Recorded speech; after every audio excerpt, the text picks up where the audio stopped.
लालू प्रसाद यादव और राबड़ी देवी के खिलाफ सम्राट चौधरी और अमित शाह के साजिश का बेनकाब हुआ है। वहीं नीतीश कुमार मुस्कुरा रहे हैं तो तेजस्वी यादव ने इस साजिश का बेनकाब किया और पूरी तरीके से पर्दाफाश किया।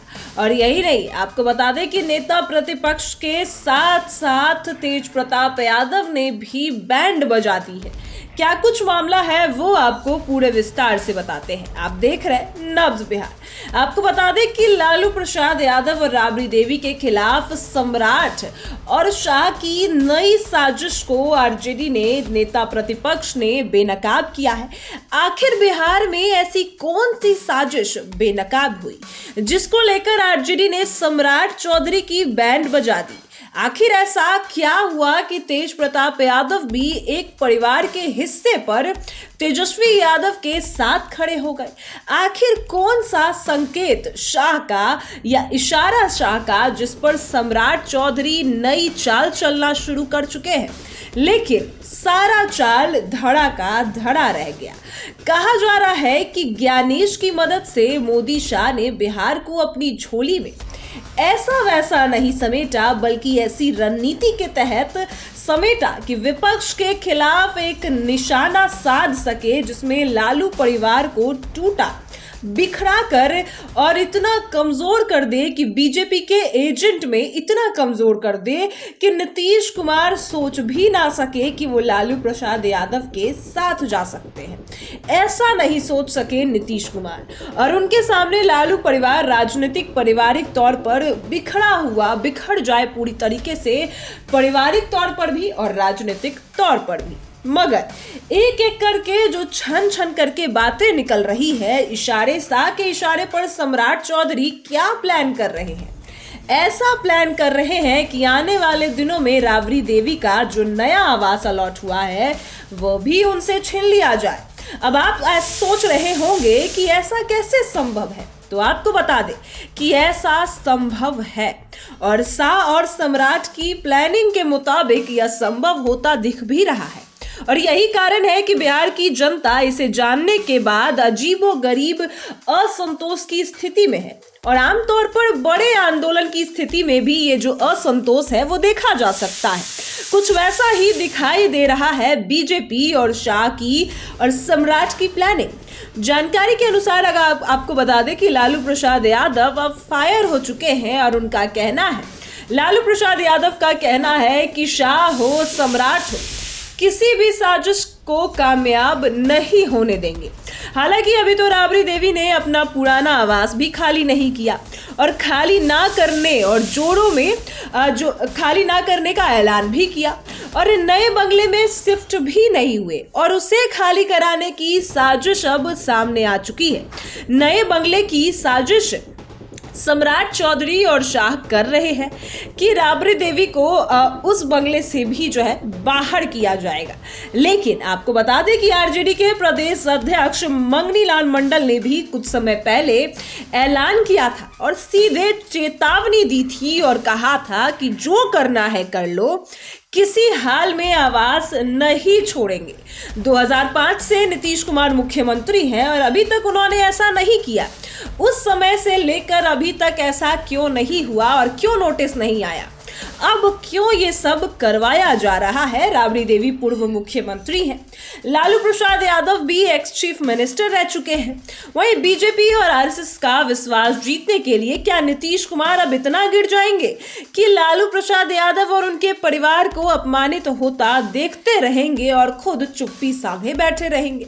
वहीं आपको ये भी बता दें कि बीजेपी के कठिन चार्ज राबड़ी देवी के आवंटित नए बंगले पर जाने की साजिश का पर्दा हटाकर आखिरी आपको ये बता देते हैं कि अमित शाह और सम्राट की प्लानिंग क्या है, उनके कैलकुलेशंस क्या है। आपको बताया कि दरअसल बिहार विधानसभा चुनाव 2025 के बाद आरजेडी के विधायकों की संख्या में गिरावट आई और संख्या की कमी ने राबड़ी देवी के विधान परिषद नेता विरोधी दल के पद को संकट में डाल दिया। अभी आरजेडी के पास 13 एमएलसी हैं जो न्यूनतम आवश्यकता से अधिक है। हालांकि 2028 तक आरजेडी के एमएलसी की संख्या घटेगी और शिक्षक स्नातक स्थानीय निकाय कोटे के विधान परिषदों के आगामी चुनाव में सफलता ना मिलने पर उनसे नेता विरोधी दल का पद भी छीना जाएगा, जिसके चलते उन्हें सरकारी आवास भी खाली करना पड़ेगा।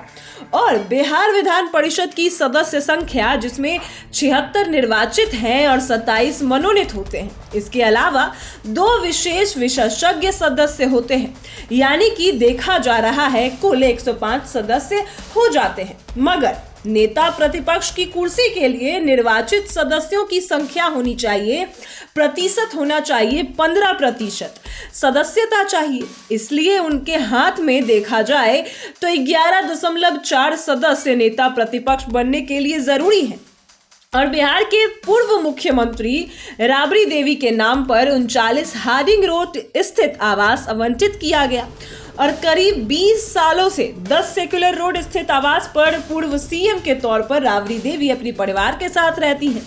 लेकिन अब यह आवंटन भी रद्द कर दिया गया। भवन निर्माण विभाग के द्वारा उनको पत्र लिखा गया, पत्र जारी किया गया, जिसमें कहा गया कि अब आपको 10 सेक्युलर रोड को छोड़ना होगा और नए जो बंगला है, नए बंगले में शिफ्ट करना होगा। लालू परिवार के साथ अब आपको राबड़ी देवी को शिफ्ट करना होगा। हालांकि बंगला खाली करने से साफ मना कर चुकी है लालू परिवार। की बात करें तो उन्होंने साफ मना कर दिया। आरजेडी से नीतीश कुमार के फैसले के पीछे आरजेडी नेताओं ने और आरजेडी के कई लोगों ने इस फैसले के पीछे बीजेपी की साजिश बताई है। और आपको बता देते हैं कि देखना फिलहाल ये है कि अभी राबड़ी देवी जिस बंगले में है उस बंगले को खाली करती है या नहीं, क्योंकि उनको दूसरी जगह आवास अलॉट किया गया है। और बंगले के बारे में बिहार विधानसभा परिषद में नेता विरोधी दल के तौर पर 39 हार्डिंग रोड सभी आधुनिक सुविधाओं से लैस है, फिर भी राबड़ी देवी वहां नहीं जा रही। आपको बता दें कि यह आवास बिहार के मंत्रियों को मिलने वाले आवास में दूसरे सबसे बड़ा आवास माना जाता है। और इस बंगले में 6 बेडरूम, 1 ड्राइंग रूम, बड़ा हॉल, ऐसी कई सुविधाएं हैं। सिक्योरिटी, सीसीटीवी कैमरा, बहुत मॉडर्न सुरक्षा और कई ऐसे जो है गार्डन, लॉन, कई ऐसी सुविधाएं जो है उपलब्ध हैं। स्टाफ सुरक्षा भी है। इतनी सुविधाओं के बावजूद लालू परिवार को नए बंगले में शिफ्ट होने से इनकार करना कई सवाल खड़े करता है और इसके पीछे की कई सारी वजह भी हो सकती है। और क्या हो जाए, आपको अगर बता दे कि एक तरफ खाली ना करने की जो वजह है वो देखी जा रही है, तो वही खाली कराने के पीछे भी कई वजह वो भी देखी जा रही है।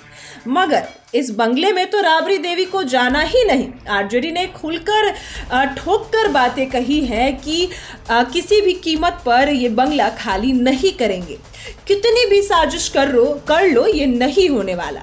वहीं तेज प्रताप यादव ने भी बोला कि लालू परिवार, तेज प्रताप यादव ने कहा कि हमारा परिवार एकजुट है। सोशल मीडिया पर उन्होंने पोस्ट भी किया जिसमें लिखा कि 28 साल से इस आवाज से कई कार्यकर्ताओं के प्यार जुड़े हैं, हमारे प्यार जुड़े हैं और कई इमोशन इस जो बंगले हैं उसके साथ जुड़े हैं। और इस घर के जाने के साथ साथ नीतीश और लालू प्रसाद यादव के जो बीच के रिश्ते थे, भाईचारे के रिश्ते थे, नैतिक रिश्ते थे, सभी का अंत हो गया और एक सरकारी नोटिस ने सब कुछ खत्म कर दिया। और आपको बता दें कि इस मामले में सियासी तापमान भी बहुत गर्म हो चुका है। कई विवाद उत्पन्न किए जा रहे हैं आरजेडी नेताओं के दावे के बाद। आपको बताएं कि राबड़ी देवी के साथ बड़े पुत्र तेज प्रताप यादव का भी आवास खाली कराए जाने का नोटिस दिया गया। यानी देखा जा रहा है कि एक साथ कई सारे झटके लालू प्रसाद यादव को शाह के संकेत पर सम्राट ने दिए।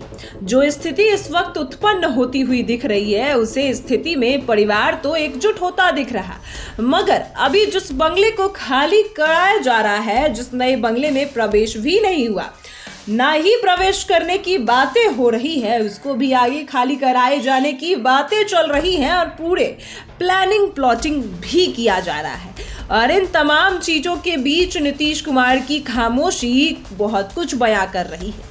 जैसे हमने आपको पहले भी बताया कि मोदी, शाह और भारतीय जनता पार्टी के नेताओं की खासियत रही है जब वो किसी से नाराज होते हैं तो राजनीतिक तौर पर भी बदला लेते हैं, तो साम दाम दंड भेद और हथियार को भी अपनाते हैं। अब ऐसा लग रहा है कि बिहार में लालू परिवार कुछ ऐसी ही स्थिति में दिख रहा है। आपको बता दें कि अब तक बिहार के राजनीति में लालू प्रसाद यादव के इर्द गिर्द ही घूमता है, लेकिन अब देखा जा रहा है कि भाजपा उनके जो डर है, लालू प्रसाद यादव के डर को ही उनके आसपास फैला दी, जिसके वजह से इस बार महागठबंधन की हार हुई और भाजपा अपने किसी भी जिनसे भी भाजपा नाराज होती है उसको इतनी आसानी से नहीं छोड़ती है।